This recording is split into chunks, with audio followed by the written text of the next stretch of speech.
श्रोताओं, भारत में भ्रष्टाचार चर्चा और आंदोलनों का एक प्रमुख विषय रहा है। स्वतंत्रता के एक दशक बाद से ही भारत संसद में इस पर भी बहस होती थी। 21 दिसंबर 1963 को भारत में भ्रष्टाचार के खात्मे पर संसद में हुई बहस में डॉक्टर राम मनोहर लोहिया ने कहा था, सिंहासन और व्यापार के बीच संबंध भारत में जितना दूषित, भ्रष्ट और बेईमान हो गया है, उतना दुनिया के इतिहास में कहीं नहीं हुआ है। भ्रष्टाचार से देश की अर्थव्यवस्था और प्रत्येक व्यक्ति पर विपरीत प्रभाव पड़ता है।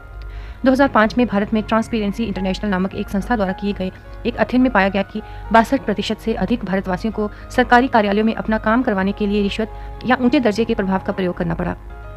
वर्ष 2008 में पेश की गई इसी संस्था की रिपोर्ट ने बताया है कि भारत में लगभग 20 करोड़ की रिश्वत अलग अलग लोक सेवकों को दी जाती है। उन्हीं का ये निष्कर्ष है कि भारत में पुलिस कर एकत्र करने वाले विभागों में सबसे ज्यादा भ्रष्टाचार है। भ्रष्टाचार अर्थात भ्रष्ट आचार। भ्रष्ट यानी बुरा या बिगड़ा हुआ तथा आचार का मतलब है आचरण। अर्थात भ्रष्टाचार का शाब्दिक अर्थ है वह आचरण जो किसी भी प्रकार से अनैतिक और अनुचित हो। किसी को निर्णय लेने का अधिकार मिलता है तो वह एक या दूसरे पक्ष में निर्णय ले सकता है। ये उसका विवेकाधिकार है और एक सफल लोकतंत्र का लक्षण भी है। परंतु जब ये विवेकाधिकार वस्तुपरक न होकर दूसरे कारणों के आधार पर इस्तेमाल किया जाता है, तब ये भ्रष्टाचार की श्रेणी में आ जाता है अथवा इसे करने वाला व्यक्ति भ्रष्ट कहलाता है। किसी निर्णय को जब कोई शासकीय अधिकारी धन पर अथवा अन्य किसी लालच के कारण करता है तो वह भ्रष्टाचार कहलाता है। भ्रष्टाचार के संबंध में हाल ही के वर्षों में जागरूकता बहुत बड़ी है, जिसके कारण भ्रष्टाचार विरोधी अधिनियम 1988, सिटीजन चार्टर सूचना का अधिकार अधिनियम 2005, कमीशन ऑफ इंक्वायरी एक्ट आदि बनाने के लिए भारत सरकार बाध्य हुई है। अगर बात करें भ्रष्टाचार के इतिहास की, तो प्राचीन काल में राजाओं द्वारा भारतीय परिवारों को ऊंची और नीची जातियों में विभाजित कर दिया जाता था। यहीं से संभवतः भ्रष्टाचार की शुरुआत हुई, जिस कारण सामाजिक ढांचा कमजोर हो गया। फलस्वरूप विभिन्न आक्रमणकारी भारत पर शासन करने में सफल रहे। राजा महाराजाओं के इसी भ्रष्ट आचरण के कारण अंग्रेजों ने भी भारत को गुलाम बनाया। इसके बाद उन्होंने योजनाबद्ध तरीके से भारत में भ्रष्टाचार को बढ़ावा दिया और भ्रष्टाचार को गुलाम बनाए रखने के प्रभावी हथियार की तरह इस्तेमाल किया। भारत के महाशक्ति बनने की संभावना का आकलन अमेरिका एवं चीन की तुलना से किया जाता है। महाशक्ति बनने की पहली कसौटी तकनीकी नेतृत्व है। 18वीं सदी में इंग्लैंड ने भाप इंजन से चलने वाले जहाज बनाए और विश्व के हर कोने में अपना आधिपत्य स्थापित किया। 20वीं सदी में अमेरिका ने परमाणु बम से जापान को और पेट्रियट मिसाइल से इराक को परास्त किया। यद्यपि अमेरिका का तकनीकी नेतृत्व जारी है, परंतु अब धीरे धीरे ये कमजोर पड़ने लगा है। वहाँ नई तकनीकी का आविष्कार अब कम ही हो रहा है। भारत से अनुसंधान का काम भारी मात्रा में आउटसोर्स हो रहा है, जिसके कारण तकनीकी क्षेत्र में भारत का पलड़ा भारी हुआ है। तकनीक के मुद्दे पर चीन पीछे है। वह देश मुख्यतः दूसरों के द्वारा इजाद की गई तकनीकी पर आश्रित है। दूसरी कसौटी श्रम के मूल्य की है।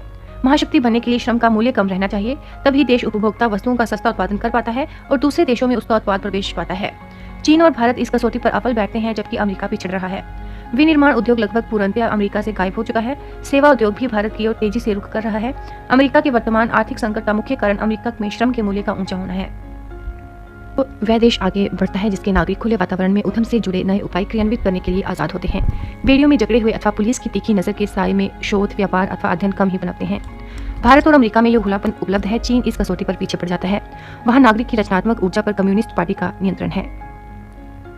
चौथी कसौटी भ्रष्टाचार की है। सरकार भ्रष्ट हो तो जनता की ऊर्जा भटक जाती है। देश की पूंजी का रिसाव हो जाता है। भ्रष्ट अधिकारी और नेता धन को स्विट्जरलैंड भेज देते हैं। इस कसौटी पर अमेरिका आगे है। पांचवी कसौटी असमानता की है। गरीब और अमीर के अंतर के बढ़ने से समाज में वैमनस्य पैदा होता है। गरीब की ऊर्जा अमीर के साथ मिलकर देश के निर्माण में लगने के स्थान पर अमीर के विरोध में लगती है। इस कसौटी पर अमेरिका आगे और भारत व चीन पीछे है। चीन में असमानता उतनी ही व्याप्त है जितनी भारत में, परंतु वह दृष्टिगोचर नहीं होती है क्योंकि पुलिस का अंकुश है। फलस्वरूप वह रोग अंदर ही अंदर बढ़ेगा जैसे कैंसर बढ़ता है। भारत की स्थिति तुलना में अच्छी है क्योंकि यहाँ कम से कम समस्या को प्रकट होने का तो अवसर उपलब्ध है। महाशक्ति बनने की इन 5 कसौटियों का समग्र आकलन करें तो वर्तमान में अमेरिका की स्थिति क्रमांक 1 पर दिखती है। तकनीकी नेतृत्व, समाज में खुलेपन, भ्रष्टाचार नियंत्रण और समानता में वह देश आगे हैं। अमेरिका की मुख्य कमजोरी श्रम के मूल्य का अधिक होना है।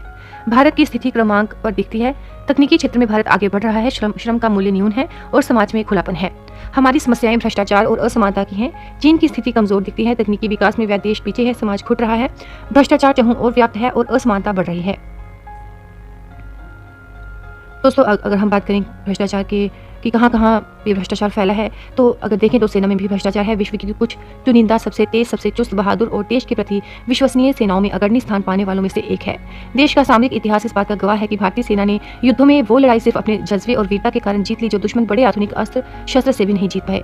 लेकिन पिछले कुछ वर्षों में जिस तरह से बड़े शस्त्र आयात निर्यात में, आयुध कारागारों में संदेहास्पद अग्निकांडों की श्रृंखला, पुराने यानों के चालन से उठे सवाल और जाने ऐसी कितनी ही घटनाएं, दुर्घटनाएं और आपराधिक कृत्य सेना ने अपने नाम लिखवाए हैं और अब भी कहीं न कहीं ये सिलसिला जारी है और वह इस बात का इशारा कर रहा है कि अब स्थिति पहले जैसी नहीं है।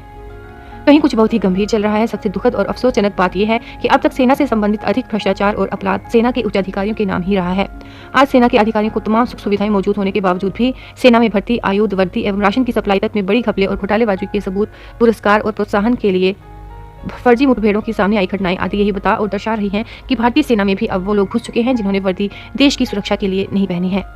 आज सेना में हथियार आपूर्ति, सैन्य सामग्री आपूर्ति, खाद्य राशन पदार्थों की आपूर्ति और ईंधन आपूर्ति आदि सब में बहुत सारे घपले घोटाले किए जा रहे हैं और इसमें उनका भरपूर साथ दे रहे हैं सैन्य एवं रक्षा विभागों से जुड़े हुए सारे भ्रष्ट लोग। इन सबके छुपे ढके रहने का एक बड़ा कारण है देश की आंतरिक सुरक्षा से जुड़ा होने के कारण इन सूचनाओं का अति संवेदनशील होना और इसलिए ये सूचनाएं पारदर्शी नहीं हो पाती है। लेकिन ऐसा नहीं है कि नहीं की जा सकती। यदि तमाम ठेकों और शस्त्र वाणिज्य डीलों को जनसाधारण के लिए रख दिया जाए तो बहुत कुछ छुपाने की गुंजाइश खत्म हो जाएगी। अगर देखें तो शिक्षा के क्षेत्र में भी भ्रष्टाचार फैला है। शिक्षा विकास की जननी है, इसके बिना सर्वांगीण विकास की कल्पना नहीं की जा सकती, लेकिन भ्रष्टाचार ने शिक्षा क्षेत्र में भी जड़ जमा लिया है। रुपए लेकर स्कूलों कॉलेजों में प्रवेश देना, पैसे लेकर पास कराना और बहुत अधिक अंक दिलाना, जाली प्रमाण पत्र और मार्कशीट बनाना आदि शिक्षा क्षेत्र में भ्रष्टाचार के कुछ उदाहरण हैं। स्कूल कॉलेजों को मान्यता देने में अरबों रुपए का लेन देन होता है। इंस्पेक्शन रिपोर्टें सही नहीं होती, प्राइवेट कोचिंग का बोलबाला है, स्कूलों में शिक्षक स्वयं नहीं पढ़ाने आते। बहुतों ने 500,000 रुपए मासिक पर किसी अरे गहरे को अपनी जगह पर पढ़ाने के लिए रख छोड़ा है। नेताओं और अधिकारियों की मिलीभगत से हजारों करोड़ के नकल उद्योग, नियुक्ति उद्योग एवं स्थानांतरण उद्योग स्थापित हो गए हैं। उत्तर प्रदेश में नकल पर नकेल कसने के लिए कल्याण सिंह ने नकल अध्यादेश लागू किया था, जिसे मुलायम सिंह यादव ने चुनावी मुद्दा बनाया और सार्वजनिक घोषणा की कि चुनाव जीतने पर मुख्यमंत्री बनते ही नकल अध्यादेश वापस ले लूंगा। लेकिन श्रोताओं, ये जो भ्रष्टाचार है ये तब तक समाप्त नहीं होगा जब तक हम इसकी शुरुआत खुद से नहीं करेंगे। अगर हम लोगों के बहकावे में ना आकर खुद ही भ्रष्टाचार के खिलाफ खड़े हो जाएं तो ये भ्रष्टाचार रुक सकता है, वरना इसका कोई भी और उपाय नहीं है।